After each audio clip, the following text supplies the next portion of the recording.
Let's get straight to the topic. Tirahan na natin to. Kai Sotto pakakawalan na. Pagbabalik sa Gilas, Pilipinas, banta sa New Zealand Tall Blacks at Australian Boomers. Ito na yung pinakahihintay ng marami sa atin, na muli nga nating makikitang maglaro ng basketball itong si Kai Sotto.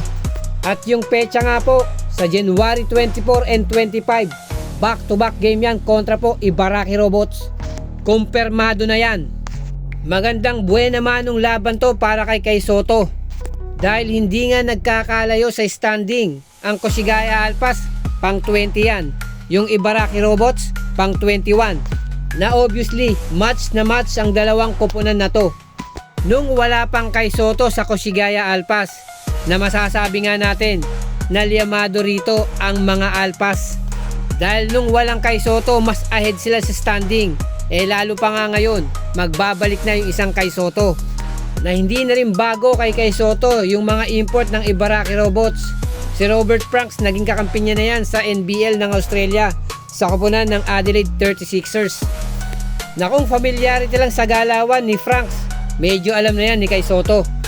Then itong si Eric Jacobsen, minsan na rin nagkapalitan ng mukha yan sa ilalim, dahil kaparehas na posisyon yung kanilang pwestuhan.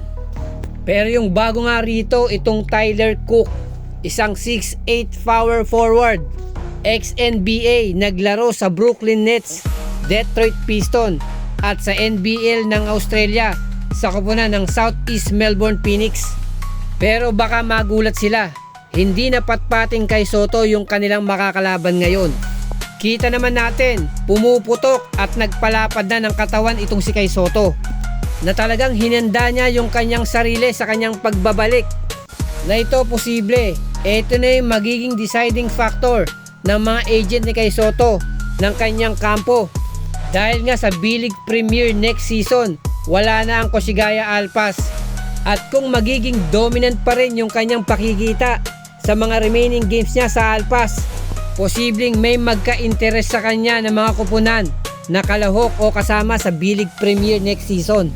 Or yung isa pang option nila ay maglaro si Kai Sotto sa US NCAA Division 1 sa Amerika.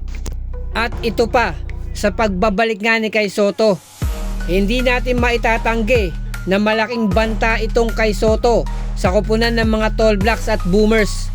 Well, sa paanong paraan? Nakita naman natin at napanood yung historic win ng Gilas Pilipinas kontra to sa number 6 dati na Latvia.